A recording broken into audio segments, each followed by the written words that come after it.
नमस्कार माझ्या मित्रमैत्रिणींनो. Solving questions with Gauri ma'am या माझ्या युट्यूब चॅनलवर तुमचं सगळ्यांचं स्वागत आहे. डॉक्टर होमी भाभा बाल वैज्ञानिक स्पर्धा या परीक्षेसाठी आपण तयारी करतो आहोत. आता 1 महिना राहिला आपल्या परीक्षेला, हो की नाही? तर हा शेवटचा महिना भरपूर अभ्यास करायचा आहे. अभ्यास करायचा आहे, क्वेश्चन सॉल्व्हिंग करायची आहे, डाऊट्स आपले सगळे क्लिअर करून घ्यायचे आहेत आणि फर्स्ट लेव्हल क्वालिफाय करायचीच आहे. म्हणजे सेकंड लेव्हलच्या तयारीसाठी आपण पुन्हा तयारच. 2024 ची प्रश्नपत्रिका आपली सोडवून झाली आहे. आता 2023च्या प्रश्नपत्रिकेमधले क्वेश्चन्स बघणार आहोत.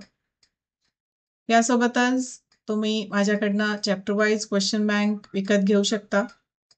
या क्वेश्चन बँकमध्ये 300 पेक्षा जास्त प्रश्न तुम्हाला आन्सर की बरोबर मिळणार आहेत.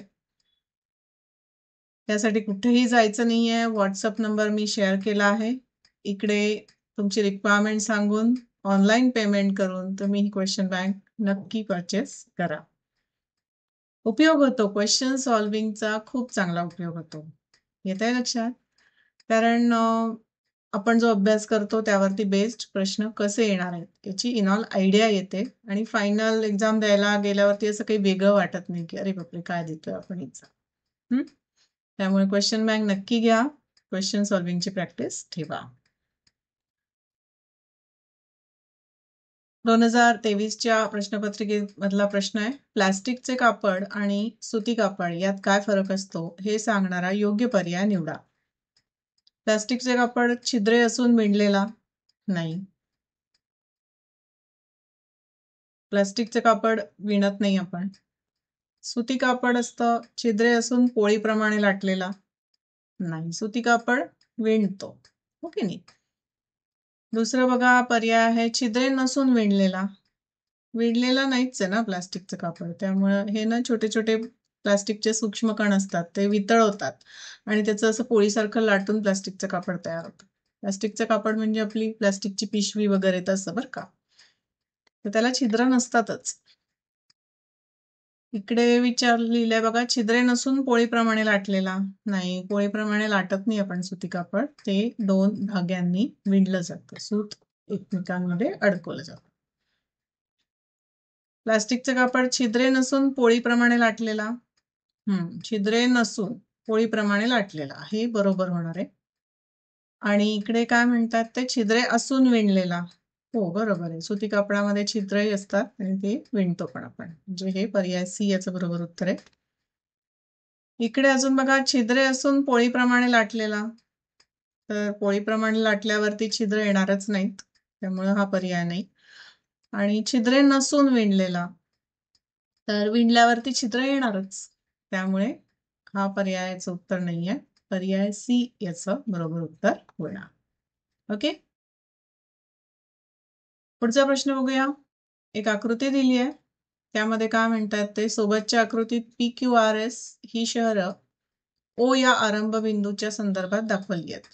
ठीक आहे, इथे ओ हा आरंभ बिंदू दिसतोय बघा. PQR आणि S ही 4 शहरं आहेत. ठीक आहे, आतील वर्तुळ 3 सेंटीमीटर व्यासाचं असून बाहेरील वर्तुळ त्याच्या दुप्पट व्यासाचे आहे. आतल्या वर्तुळाचा व्यास 3 सेंटीमीटर, बाहेरचा दुप्पट म्हणजे 6 सेंटीमीटर. आकृतीतील कोणते शहर ओ पासून 150 किलोमीटरवर असून त्याच्या आग्नेय दिशेस आहे? आपल्याला 2 गोष्टी बघायच्या आहेत. 150 किलोमीटरवर पण असलं पाहिजे आणि आग्नेय दिशेला सुद्धा असलं पाहिजे. तर आग्नेय दिशा ही इकडची येणार, पूर्व आणि दक्षिणेच्या मधली, त्यामुळं P आणि Q ही दोन शहरं जी आहेत ती आग्नेय दिशेला आहेत. पण आता याच्यात दुसरी कंडिशन आहे की 150 किलोमीटरवर असायला पाहिजे ओ पासून. तर ते काढावं लागेल आणि त्याच्यासाठी प्रमाण दिलंय 1 सेंटीमीटर बरोबर 50 किलोमीटर. बघूया. छान शांतपणे लिहून घ्यायचं आपल्याला आधी, त्यांनी जे दिलंय त्याप्रमाणे. आतील वर्तुळाचा व्यास 3 सेंटीमीटर, म्हणजे आतील वर्तुळाची त्रिज्या किती होईल? 1.5 सेंटीमीटर. बाहेरील वर्तुळाचा व्यास दिलाय दुप्पट आहे, म्हणजे 6 सेंटीमीटर, आणि त्यामुळे त्याची त्रिज्या किती होईल? 3 सेंटीमीटर. आग्नेय दिशेला असलेली शहरं कुठली आहेत? पी आणि क्यू. प्रमाण दिलंय 1 सेंटीमीटर बरोबर 50 किलोमीटर. मग या प्रमाणाप्रमाणे पी शहराचं बिंदू ओ पासूनचं अंतर आपण काढलं तर ते 75 किलोमीटर येत आहे आणि क्यू शहराचं बिंदू ओ पासूनचं अंतर काढलं तर 150 किलोमीटर येत आहे. म्हणजे आपल्याला जे विचारलेलं आहे की एक तर आग्नेय दिशेला असलं पाहिजे ते शहर आणि ओ पासून 150 किलोमीटरवर पण असलं पाहिजे. काय येत आहे? म्हणजे क्यू हे शहर येत आहे. क्यू हे शहर म्हणजे पर्याय बी. Okay, got it. पुढे जाऊया. पुढच्या प्रश्नात विचारलंय ओळखा मी कोण. माझ्यामुळे कमी अंतराचा प्रवास सुखद होतो. माझ्या जास्त वापरामुळे फुफ्फुसे कार्यक्षम होतात आणि मांसपेशी मजबूत होतात. हातगाडी, घोडागाडी, बैलगाडी, सायकल. तुमच्यापैकी बरेच जण सायकल चालवतात, त्यामुळे हे दोन्ही फायदे त्यात होतात हे माहिती आहे तुम्हाला, हो ना? आपण भरपूर श्वासही घेतो सायकल चालवत असताना आणि आपल्या ज्या मांसपेशी असतात त्या सायकल चालवण्यामुळे छान मजबूत होतात, त्यांना व्यायाम होतो. शिवाय आपण कमी अंतर मस्तपैकी सायकल चालवत घंटी वाजवत जाऊ शकतो, तर तो प्रवास सुखद होतो. म्हणजे पर्याय डी या प्रश्नाचं बरोबर उत्तर. ठीक आहे. पुढचा प्रश्न बघा काय आता. एखादा धातूचा तुकडा तापविला असता त्याच्या लगतच्या रेणूंमधील जागा डॅश व त्यामुळे तो तुकडा डॅश. वाढते आकुंचन पावतो, कमी होते आकुंचन पावतो, वाढते प्रसरण पावतो, कमी होते प्रसरण पावतो. हा प्रयोग बघूया हा प्रश्न समजून घेण्यासाठी. इथे हे धातूचं कडं आहे आणि एक धातूचा गोळा आहे. तर हे अशा आकाराचं आहे की हा गोळा या कड्यामधनं आरामशीर जाऊ शकतो. इकडे दाखवलंय बघा, उष्णता देण्यापूर्वी हा गोळा याच्या आतमधनं इकडे जाऊ शकतो. त्यानंतर काय करायचंय, या गोळ्याला उष्णता द्यायची आणि बघायचंय की आता तो या कड्यामधनं जाऊ शकतो का. आपल्याला असं दिसतं की तो प्रसरण पावतो, त्याच्या रेणूंमधली जागा वाढते, त्याच्यामुळे त्याचं प्रसरण होतं आणि तो आता याच्यामधनं जाऊ शकत नाही. थोड्या वेळाने हा थंड झाल्यावरती पुन्हा एकदा जर आपण घालून बघितलं तर आपल्याला उष्णता देण्यापूर्वी सारखीच कंडिशन दिसते, तो पुन्हा त्या कड्यामधनं जाऊ शकतो तो गोळा. म्हणजे काय होतं इथे, त्याचं रेणूंमधली जागा वाढते आणि तो प्रसरण पावतो. याच्या एक रुटीन लाईफ एक्झाम्पल आहे. रेल्वे रुळांमध्ये अशी थोडीशी गॅप ठेवतात. कधी पाहिलंय तुम्ही? माहितीये तुम्हाला हे?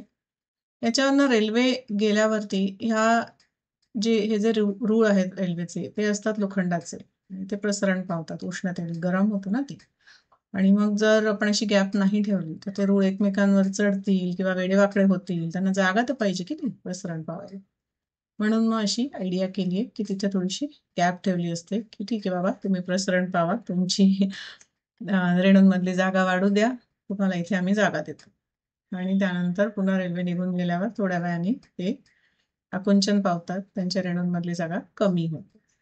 तर अशा पद्धतीने हे आपलं एक रोजच्या जीवनातलं उदाहरण आहे. आणि प्रश्नाचा विचार केला तर पर्याय सी हे याचं बरोबर उत्तर आहे.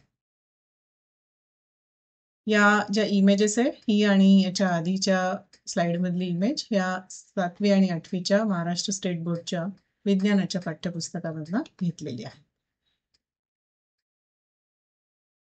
पुढचा प्रश्न आहे बघा, 0°C खाली तापमान असणाऱ्या प्रदेशातील प्राण्यांमध्ये कोणते अनुकूलन असते? घर्मग्रंथींचे प्रमाण जास्त असणे? नाही. घर्मग्रंथी घाम येणाऱ्या ग्रंथी कशाला लागतील 0°C तापमानाला, हो की नाही? थंडीमध्ये कुठे घाम येतो आपल्याला, हे नसणार. शरीरावर जाड केसांचा थर असणे हे असणार आहे. आपण नेहमी शिकतो ना, मेंढीपासून लोकर मिळवतात. लोकर म्हणजे काय असतं? केसच असतात ना मेंढीचे. लॉजिक लावा बरं. त्यामुळे हे त्याचं उत्तर असणार आहे. पण पुढचे पर्याय बघायचे, तसंच सोडायचं नाहीये. पायाची लांबी जास्त असणे, याचा काही विशेष उपयोग नाहीये जेव्हा 0°C खाली तापमान असणाऱ्या प्रदेशात राहायचे. श्वसनासाठी कल्ले असणे, काहीच गरज नाहीये. हे कोणाला हवे कल्ले? पाण्यात, ओके नाही, जलचर प्राण्यांसाठी कल्ले लागतील. म्हणजे पर्याय बी हेच याचं बरोबर उत्तर आहे. इकडे आपल्याला हिमप्रदेशातील प्राणी दाखवलेत. ही पण इमेज 7वीच्या पुस्तकामधनं घेतली आहे. त्यांचा रंग बहुतेकदा पांढरा किंवा चंदेरी असतो, त्यामुळे बर्फामध्ये हे सहजतेने दिसून येत नाहीत. त्यांना जे प्राणी दुसरे त्यांच्यावरती हल्ला करणारे असतील किंवा त्यांना खाणारे प्राणी असतील, त्यांना ते सहजासहजी दिसत नाही. आणि शिवाय त्यांच्यावरती जाड केसांचं, दाट केसांचं संरक्षण असतं. चला तर मग आजचा व्हिडिओ इकडेच थांबवत आहे. असेच अजूनही सोडवलेले MCQs घेऊन येणार आहे. चॅनलला बघत राहा, लाईक, शेअर आणि सबस्क्राईब नक्की करा. भेटत राहूया. टाटा.